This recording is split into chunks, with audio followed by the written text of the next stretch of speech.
Hey y'all, it's Eric the CEO. We back with another video. I got my guys here and I'm gonna let them introduce themselves first. My name is Daryl. I'm a YouTuber, TikToker. I have a brand. My name is Devin. I'm the owner of IC Apparel. I'm also a YouTuber. Nice little introductions. So can you explain your business and your business name?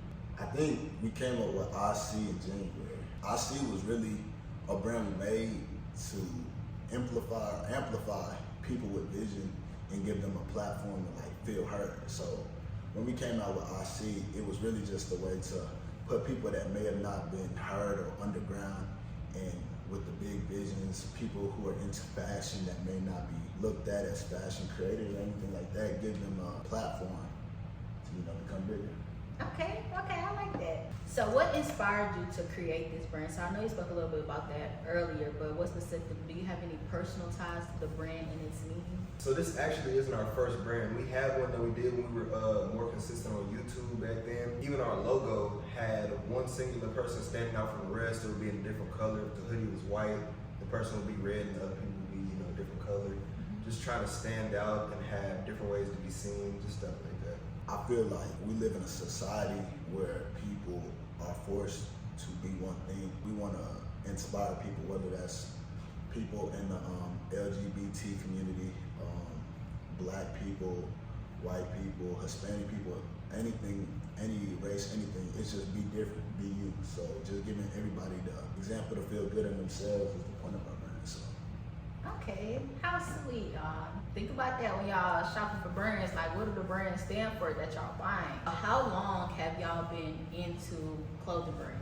I feel like when it comes to dressing, like back in high school, we really could not dress. Like, I'm not gonna lie, we put on a lot of bad fits, pants, just going to school looking like anything, and that's just not a good example of how you want to present yourself.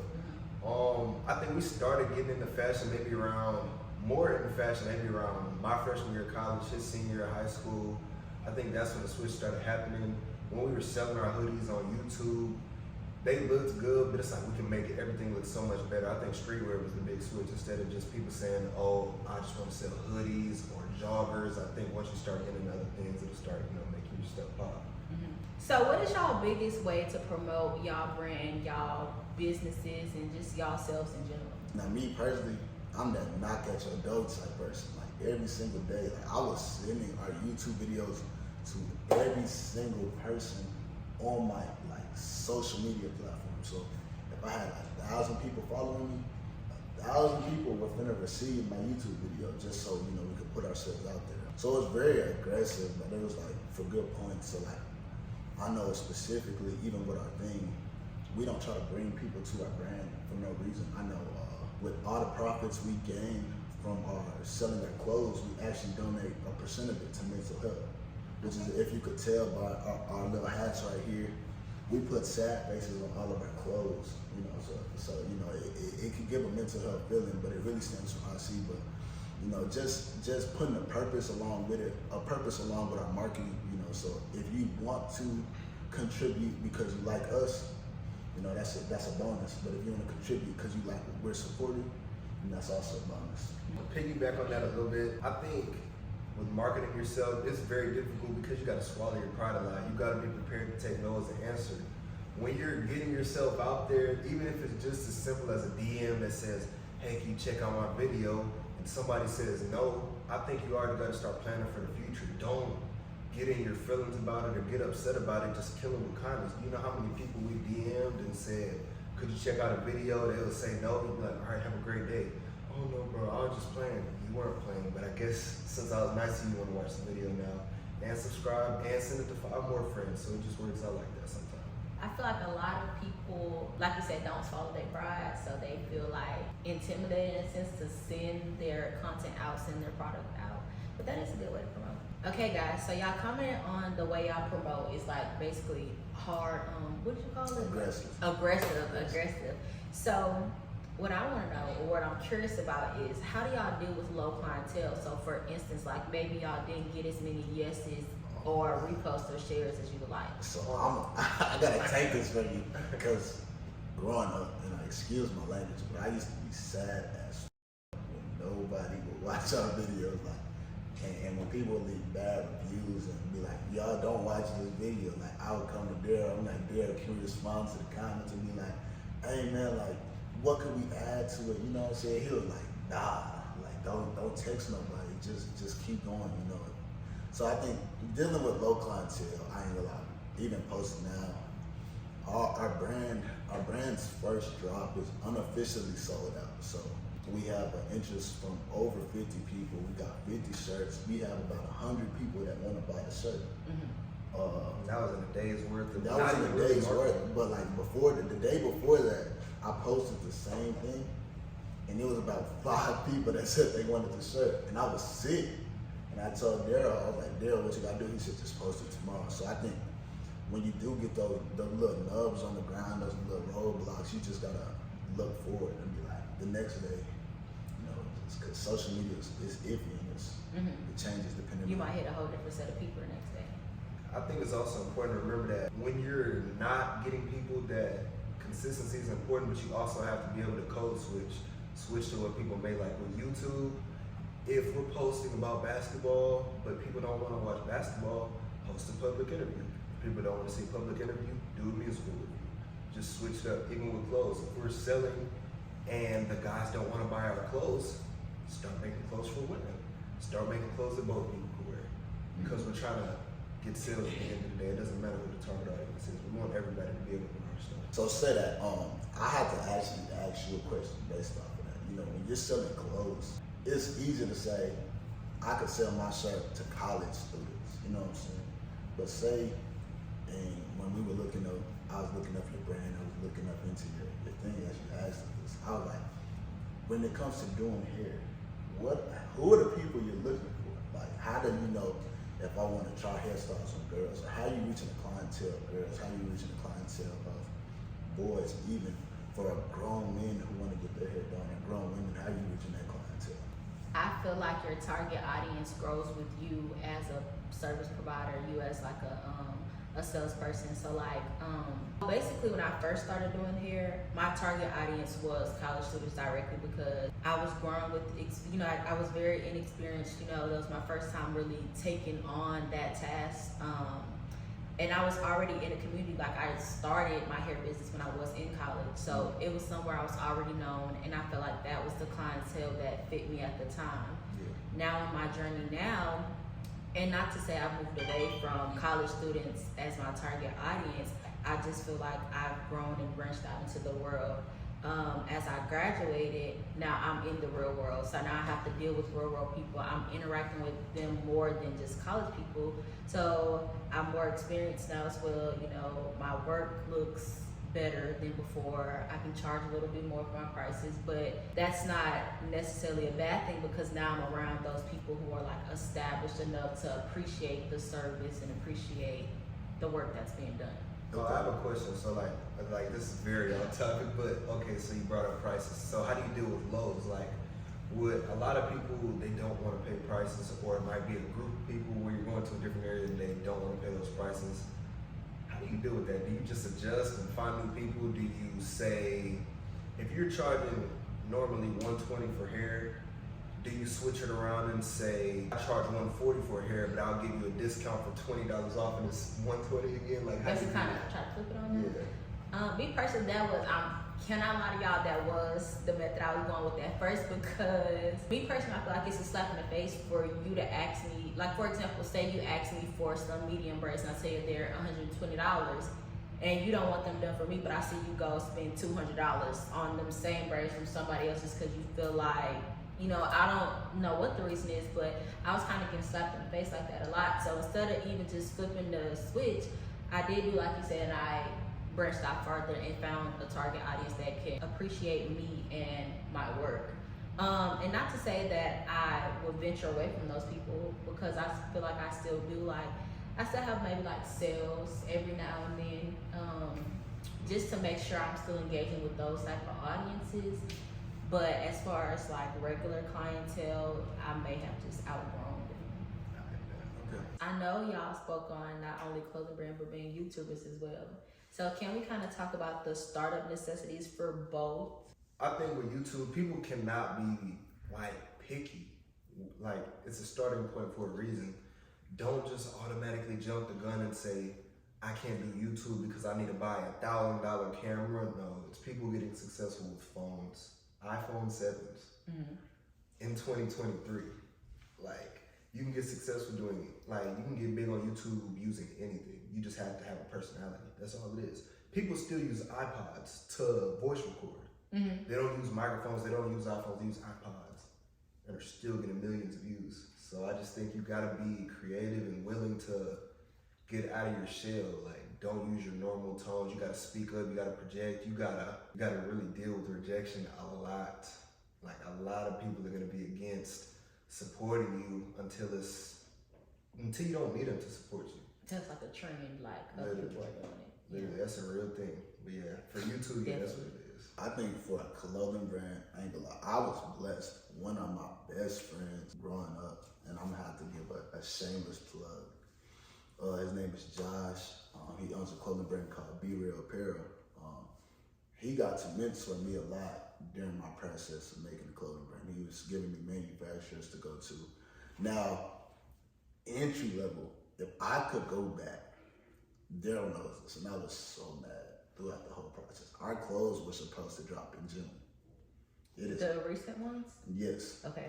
It is August 16th. So if I'm anybody else, I would start with go to a place like Printify, where they can print your shirts for you. You don't have to put any money in. Now they're gonna take a lot of your money, a lot of your profit, because they had to make your shirt and everything. But I would go through a place like that, you know what I'm saying, where you don't have to spend any money, you can only make profit. Now, I would say go with a manufacturer if you know somebody who has a good manufacturer, because we spent a lot of time dealing with people who didn't understand your vision correctly, so your shirt would look messed up. And we had like five examples of our shirt getting sent back to us. And me and Daryl, like, we hate that. Like, that's horrible, you know what I'm saying? We couldn't, we were like, I would never sell that shirt. But we're very prideful. So, you know, like, we'll never sell that shirt. So we have to keep going back and keep getting the shirt remade. So I think it's all about where you want to enter.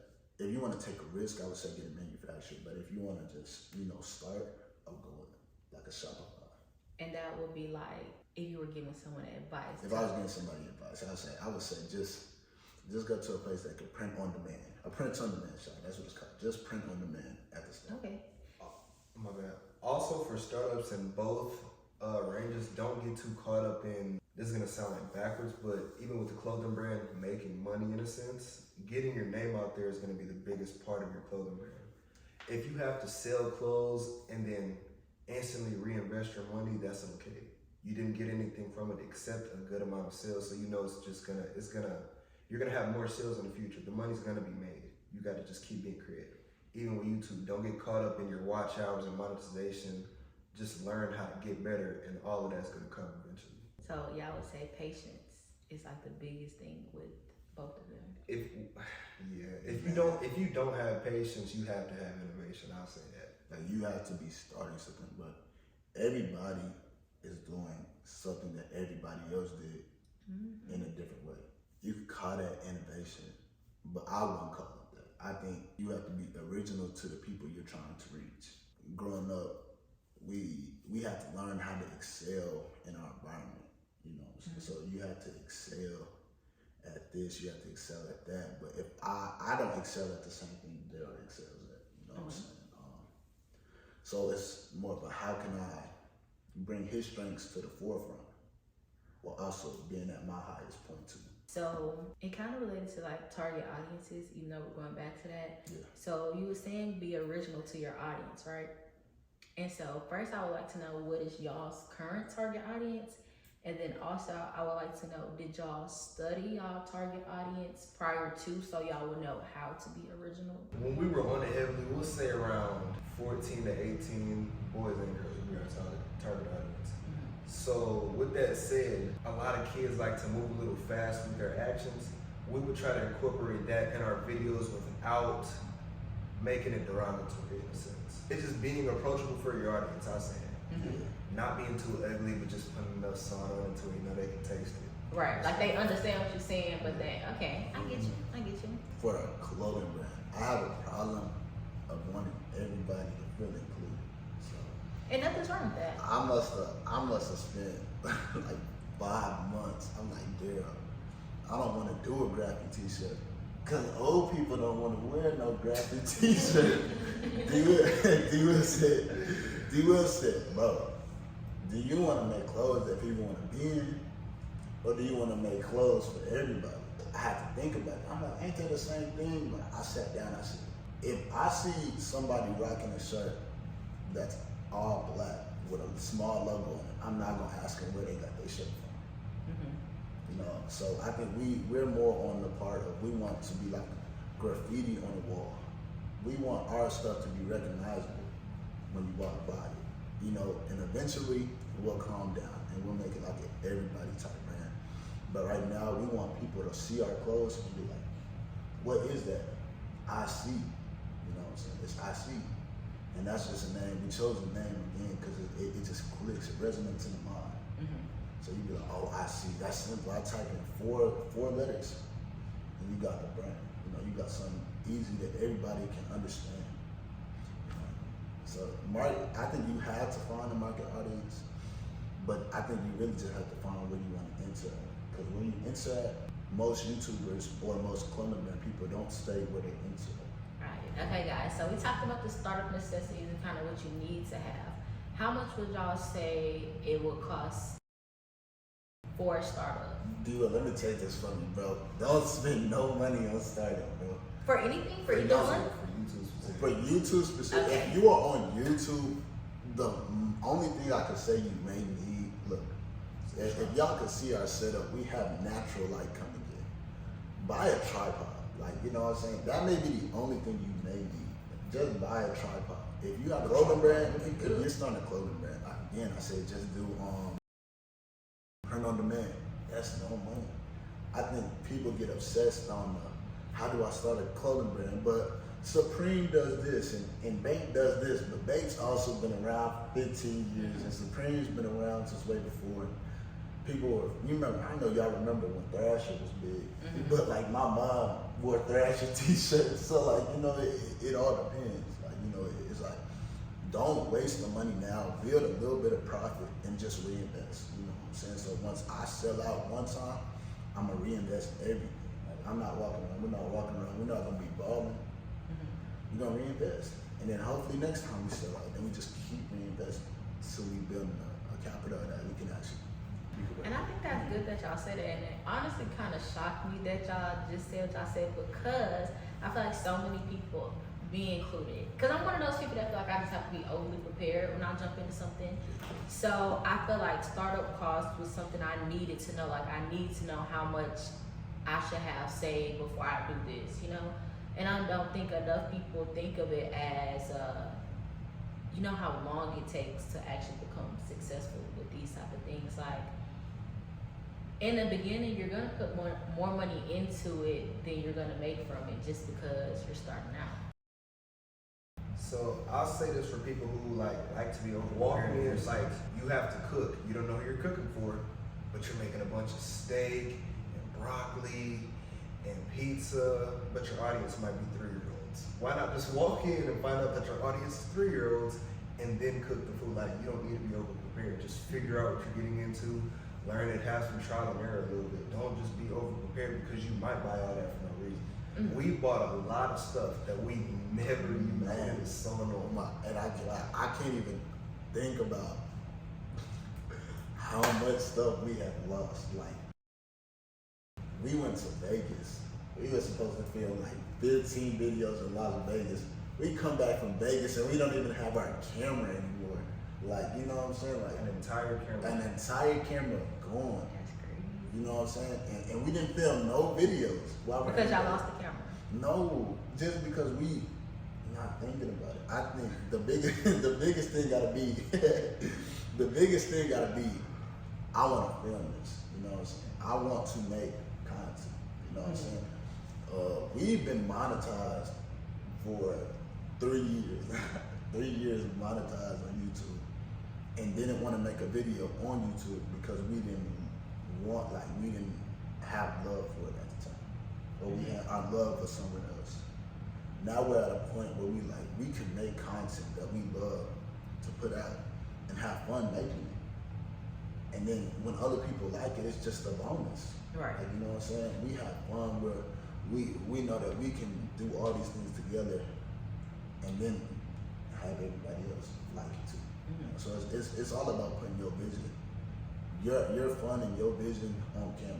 You know what I'm saying? I say a lot of people switch characters and stuff on YouTube and things like that.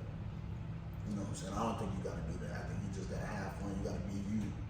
I feel like that's what makes it so draining, because that's kind of like, for example, I guess it's kind of like when you go into the workplace and you feel like you have to switch into this whole different persona just because of the people you're around. I kind of feel like YouTube is one of those places where, like you say, you shouldn't have to do that. Like, you're recording your life and or you're choosing what content you want to put out. So definitely don't stress yourself out and don't feel like you have to change. You can enhance your personality, but don't change it.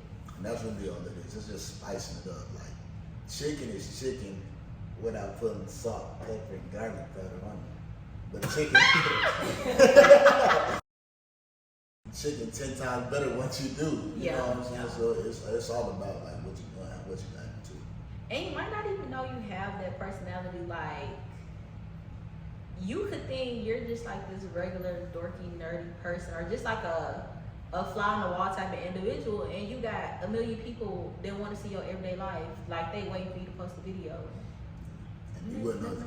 You mature as you get on YouTube. Like, if we could go back and look at who we were 4 years ago, oh my God! Like, if you look at our channel, shit, I'd be damned if I have half of those, 3 of those videos that we used to post on our platform. It's a lot of cringe stuff. It's good content for its time, but like looking at it now, it's like, damn, I can't let that service on the internet. We just can't do it. So how do y'all feel like YouTube channels grow with, like, the person behind the camera? Yeah, grow with their channel. Yeah. I think the people grow with the channel, and it's like, it's almost, this gonna sound stupid, I swear this gonna sound dumb. It's almost like a real connection with your channel. Like, your channel is like the best parts of you. Like, you know what I'm saying? So, and I think that's might be why people take it so personal when they channel stuff do good. Because we sitting here, man, we were so mad. We used to do the diamond testing videos. You know what I'm saying? We're doing diamond testing videos. We walk around testing people's diamonds. You know, D Will just bought this chain. You know what I'm saying? He just bought this chain. Diamond's real. We test it there. We go to our school. We diamond testing people. We made like 10. This is a throwback. But Kelly and Pete, they were the people that started the diamond testing. Like, they're getting 1 million views on their stuff. Interviewing Lil Baby and like all of those people. And we find him in the mall and do a diamond test video with him. And it must have got like 500 views. And no, that's a stretch. It got 4K, bro. But like we was mad. Like, I'm listening to like, wow. Like, you know, we found the people who started this stuff, made a video with them, and then blow. Like, you know what I'm saying? So I think it's all about where you are. I think that when you're with YouTube, you just gotta put the content that you love, because the stuff that you love is gonna seem personal for you, and you're gonna want to keep working towards it and everything like that. So I think it's all like, it's spiritual in a sense, bro. Because once you find where you are and you're comfortable where you're at, your content's gonna show up, and you're gonna grow with your content. Okay, y'all, so this is a good question. This one, like, I feel like all of them were really personal, but I feel like this one is literally about y'all. So can y'all talk about a day in the life in your life?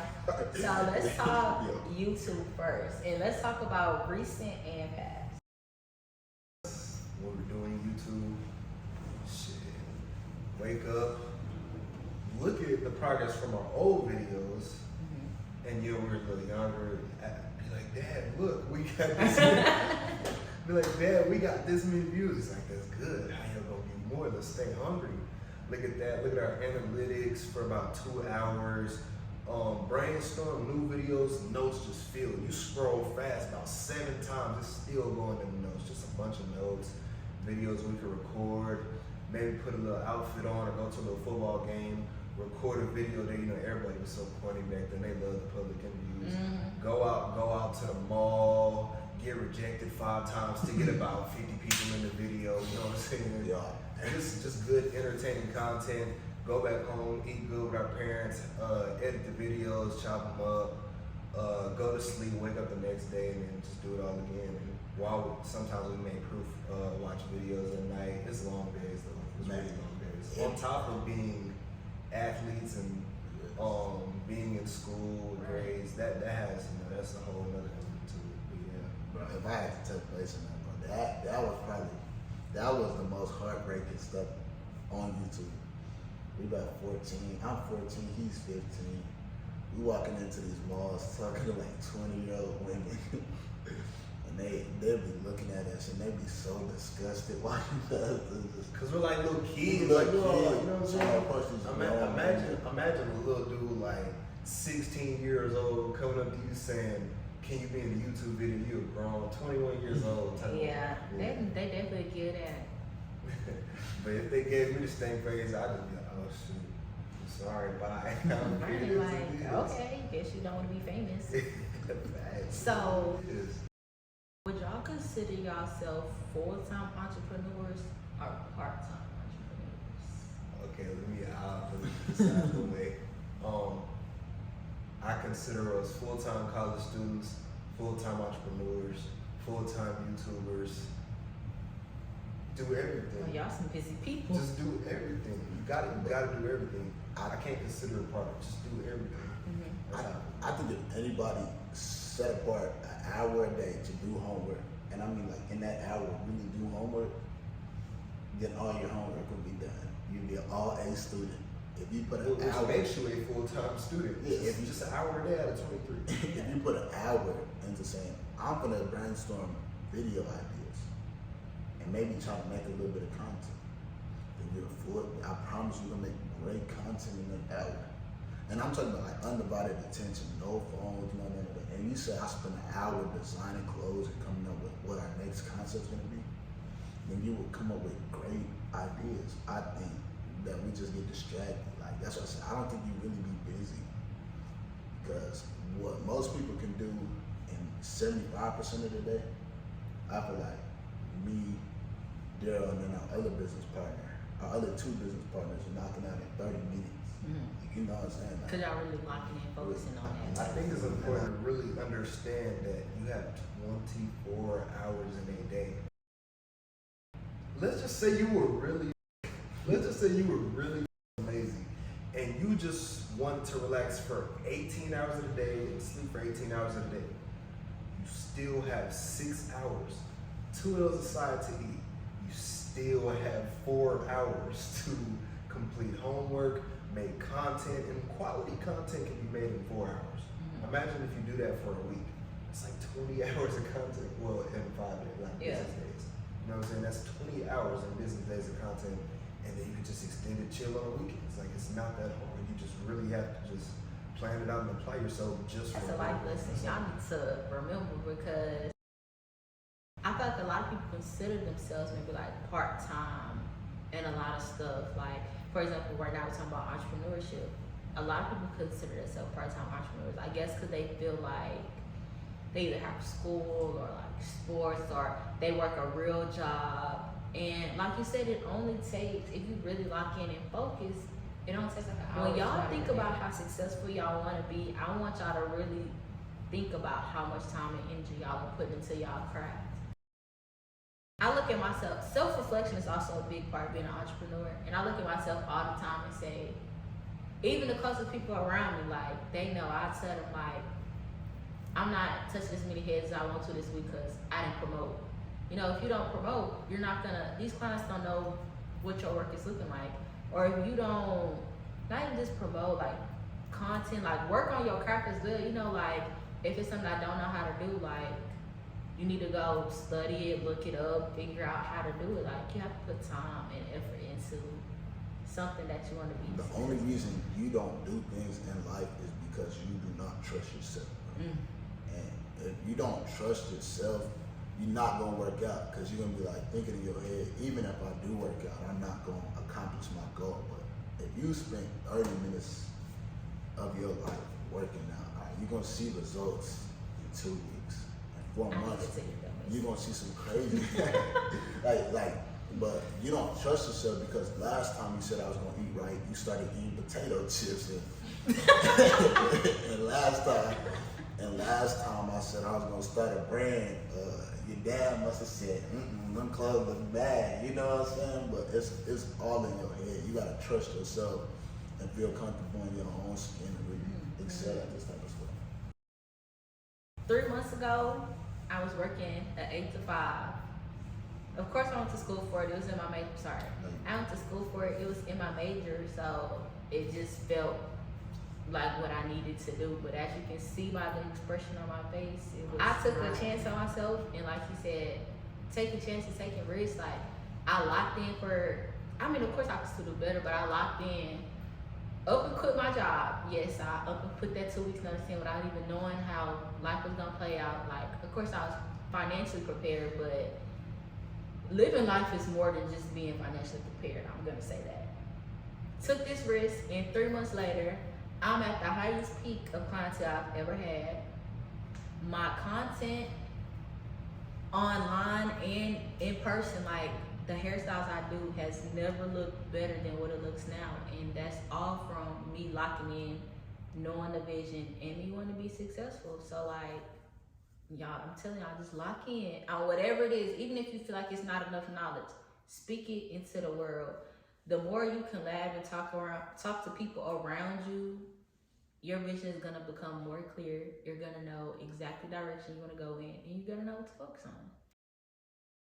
Last 2 questions. Okay. So let's talk about the struggles and the accomplishments in the entrepreneur life that y'all have lived. So we can make this interactive.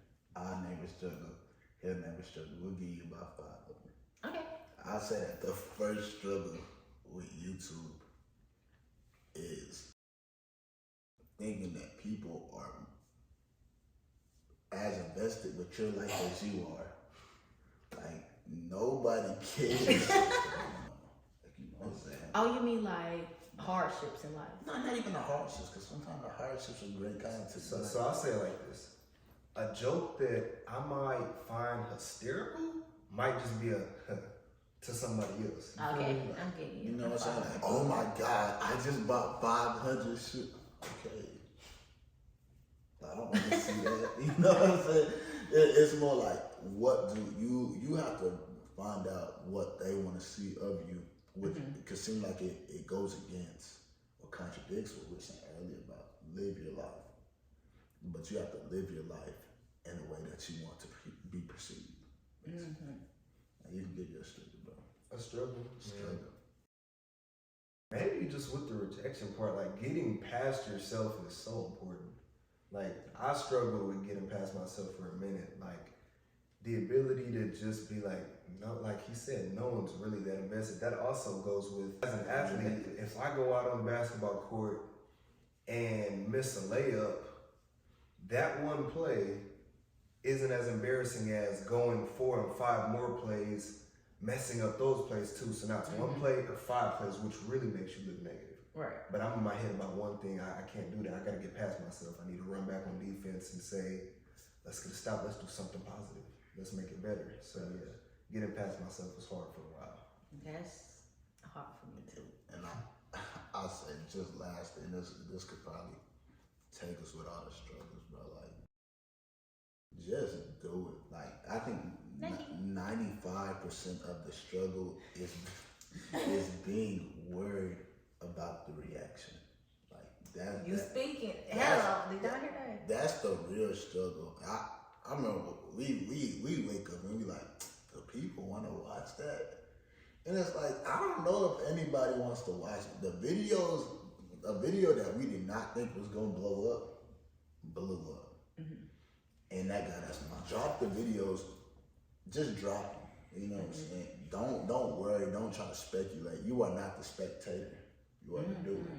a lot of people that spectate to spectate, and I think that's the biggest struggle with it.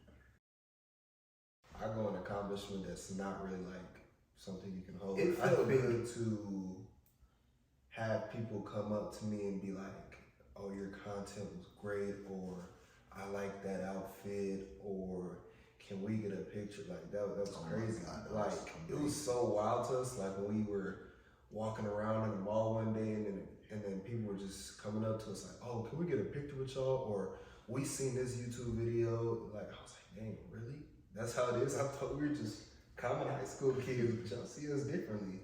Or even when I was on TikTok, I used to do this trend where if they could get something correct, DM me on Instagram. And when I would look at it, when I would reply to them, just one emoji, that makes their whole entire week. Like that stuff is crazy. Yeah, it was just wild to me. So I'll consider that one of my accomplishments. Okay. I would say my biggest accomplishment. I got like two of them, but they're pretty similar. We haven't done YouTube in a minute, and we were at a tea place. We go to get tea, What kind of tea is at the place? like blueberry tea, Blueberry tea? All types of tea. all types of Crazy. tea. Yeah, we did not get invited to the tea place. Somebody looked at me and they said, "Hey, you're Devin from Daryl and Devin." I said, "Oh my God." I'm embarrassed. I'm so embarrassed. They said, "Bro, I love the content y'all used to do." I said, "Wait, for real?" You're like, "Yeah," like all they started naming out the videos. He gave me the tea. He said, "This one's on me." I said, "Oh, that's crazy." And this is like 3 years. We have not posted in 3 years. That is Like crazy. so in the middle of that, like we were doing TikTok until like we switched platforms so weirdly. Like it's very weird. Yeah. When we weren't on YouTube, we were on TikTok, and when we weren't on TikTok, we were promoting Instagram. When we weren't doing Instagram, we were in real life promoting. Like it was just weird. And I think my second biggest accomplishment is like going to our little cousins. And they would come up to us and be like, "I watched y'all's YouTube channel." Or like, "I bought y'all's like our merch back then." They're like, "I bought y'all stuff." And they would wear our shirts and they'll talk about it. They'd be like, "I can't wait for y'all to drop another one." Or, "Can I be in a basketball video with y'all?" Like, that stuff would just make my day. Like, it'd be like, "All right, bro, so at least we got an imprint for those that like, we got an imprint. At least I know we got an imprint for some people." You know what I'm saying? That was a big thing. That's awesome. Did y'all put them in the video? Nah. Hey, when they get a little older, for sure. This question is like very, very extreme, but would you ever work 24 hours in a day? Like, would you ever set aside like 24 hours where you just doing hair? Like, I know you would lose focus, but like a lot of focus in that 24 hours. But would you ever do that just to see how much money you could make in a whole entire day? I'm not gonna lie to y'all. So, y'all might not know, but y'all know. I just came from visiting my hometown. And my objective for visiting my hometown was just to go down there for my mom's birthday. But as I was down there, I always do my friend's hair, and my friend, just from making them small snippets of content down there, I ended up being busy the whole week. So it was one day, I want to say it's like on Tuesday. I woke up at 8:30 that morning and started braiding my friend's hair. She has very long, thick hair. So that took all day. I stopped for like 30 minutes to eat, and then I went and did my other friend's hair, again, long, thick hair. So it was about 2 braid styles, but if y'all know, y'all know. If y'all get medium, small braids, it's gonna take a cool 9 hours, maybe 10, depending how long they are. I was braiding from 8:30 that morning, and I didn't get home till 3 a.m.